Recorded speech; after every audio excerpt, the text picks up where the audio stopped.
guys, what's up? Welcome back to my channel. Today I'm be swatching for you the brand new 20 matte shadows from Makeup Geek. Ever since she did a sneak peek of these on Snapchat and on Instagram, I have been dying to get my hands on them. Luckily, the UPS guy dropped these off yesterday or the day before, and basically I ripped into the package. I was swatching them like crazy. I was putting them on my eye because I was like, I'm gonna have to tell you guys some things about them, not just swatch them.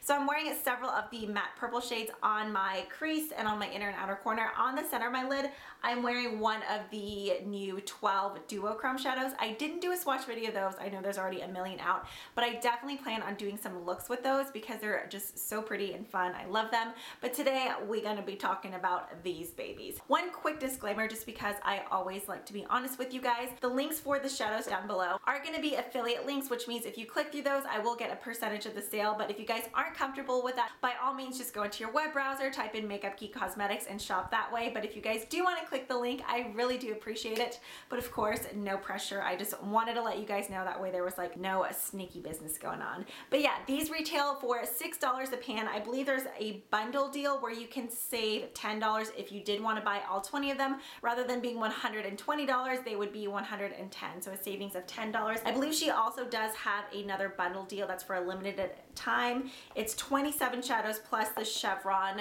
large Z palette for, I don't remember the exact price for that, so I will link it down below. But now that we got all that good stuff aside, let's go ahead and swatch these guys. I will be doing close-ups as well. One quick thing I wanted to quickly mention. How many times can we say quick?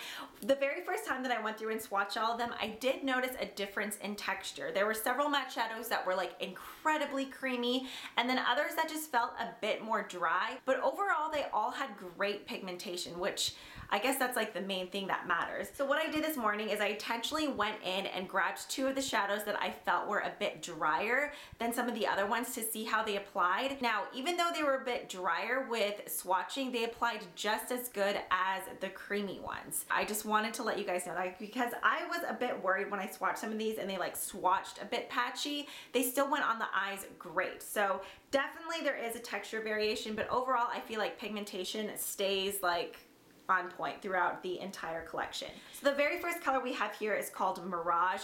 This one is absolutely stunning. It actually has a very slight pearlescent sheen to it. It's like the perfect kind of yellow toned brow bone shade or something to just slap all over your lid. I love it. That was the very first one I swatched, and that was the one that was just incredibly creamy. When you dip your finger in it, it's just like luxe and buttery. It's so soft. Now, one thing with it being so creamy, it definitely does kick up a bit of dust. So if you were to go in with this shade with like a fluffy brush, you would definitely have like powder poofing everywhere. But if you just go in, I totally just spit. My bad.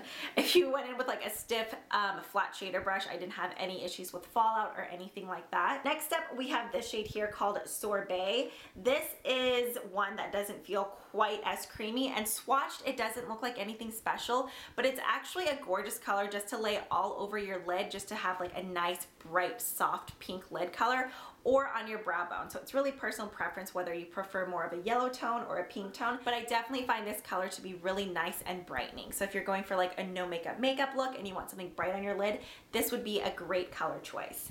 The next one is called Confection. I actually prefer the previous two over this one. This is another really pale shade.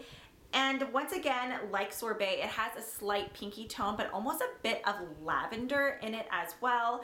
That's honestly one I would probably skip on. I wasn't as impressed with it. Moving on, the next 5 shades, as you can see, create like an incredible color scheme for like a really rich purple smoky eye. This one here is called Petal Pusher. I actually have some of this in my transition just to really blend out the colors. This is kind of like a dusty rose purple shade.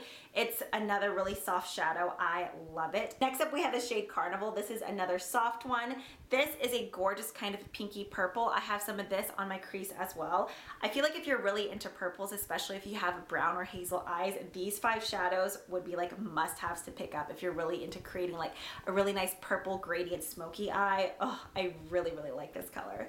This one here is called Fairy Tale. This is kind of like a grayish, like it's a purple shadow, but in my opinion, it has like a slight like slate gray kind of undertone in it.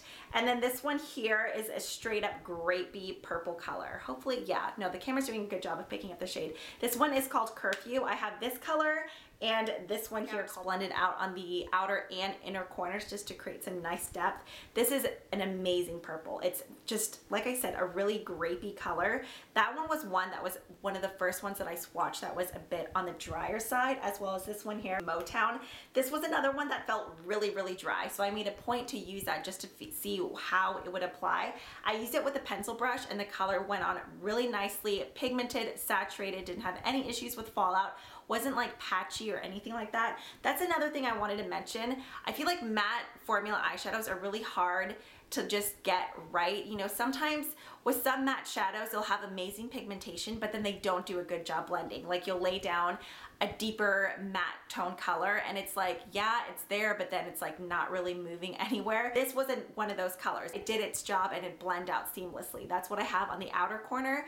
And then one of these shades down here I also have on the lower lash line because this was another one that felt really dry. However, it applied beautifully. Then we have the color Morocco. This is actually a pretty close dupe for NARS Persia. This is $6, whereas NARS Persia in the single pan, like for the refillable shadows, I think those are like 18 or is it 18? Something like that. So yeah, that versus $6. Obviously there's quite a bit of a size difference, but this is an absolute must have for me. You guys already know that. Whenever it comes to like anything like orangey or really rich and warm, I'm all about those colors. I absolutely love them in the crease. And we have the shade Vintage. This one here is just kind of like, how would you describe that? It's like, obviously it's a brown, but I feel like it has a slight kind of like purple mauve-y tone in there, if you guys can see that. It's a really pretty color. Moving on, we have the shade Cherry Cola, which this was a color I knew I was like, I'm gonna love that. Like I'm gonna have to love it because Makeup Geek Bitten is like hands down one of my, probably like actually my #1 holy grail eyeshadow. I absolutely love it. It's just a super rich burgundy. This one is called Cherry Cola. It feels dry, doesn't apply quite as smooth as the other colors, but it's still such an amazing like crease color, outer corner color. These two colors here, if I ever spot these colors in a palette, I just buy it because of those two colors. I'm just so drawn to them. I can't help it. Those rich like burgundy cranberries or oranges, I love them. This one is called Americano. This is just, isn't that like a type of coffee? I'm not like a crazy coffee drinker, so I'm not sure. This is a super intense, rich, dark brown. I don't know why I'm swatching down here because I'm gonna swatch later too, but just so you guys can see, like, look how pigmented those go on. Those like 3 colors right there just to create a super intense deep brown smoky eye. How pretty would that be? Next up we have a little trio of some gray shadows. I really don't wear gray shadows or like any cool tone shadows that often, but I'm glad I have these because that will force me to use them. I think these with some type of like really pretty silvery duochrome shadow in the center of the lid would be so pretty. So this first one is called Bedrock. This is like the lighter kind of taupey gray in the family. Then we have, what are you called? I think Stealth. No, this is Concrete Jungle. This is actually a really rich, pretty kind of like taupey purpley gray. I like that one a lot. And then this one here is Stealth. This is one that is like ultra luxe and buttery like the very first one we swatched. So this one looks like it does have a bit of fallout only because it is so soft, but those would create a really pretty look. But like I said, I just don't wear gray that often, but now that I have them, it'll definitely make me want to create some looks. Okay, then we have the color Fuji. This one here, I was kind of confused of why it's in this line. Once it's on, like, it definitely, for the most part, looks matte, but there's these teeny tiny flecks of silver glitter in it. You can even see it in the pan. And this color here, I love. Color called Enchanted Forest would be stunning. This is like a rich ivy green. I don't know, something about it just reminds me of like winter, even though typically, you know, like there's no more green. It's like oranges or like the trees are bare, but something about this, I don't know, it's just so pretty, and I feel like the name is perfect. Enchanted Forest for this color. This one here is like crazy pigmented. It's called Dragonfly. I feel like whenever you see vibrant colors like this that are matte, they typically tend to be chalky, but look at this. It's just like, bam! It is so bright and saturated. There is zero patchiness going on in this color. It's like crazy smooth and buttery. Next up we have this really pretty blue shade. This is actually what I'm wearing on my lower lash line and was one of the shades that I mentioned earlier felt like really dry and patchy, so I wanted to see how it applied.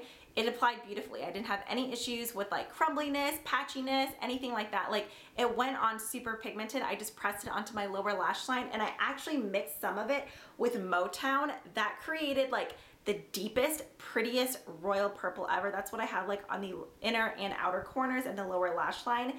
It feels so dry, but it goes on great. And the name is Boo Berry, which I feel like is so perfect. I have actually never tried that cereal before. I remember like grabbing it when I was younger and my mom would be like, no, you're not gonna like it, put it back. But then like Target always re-promotes it during Halloween. You know what? I think I'm gonna go get a box. Like I wanna try it, I have to know. But that name is seriously so, so cute.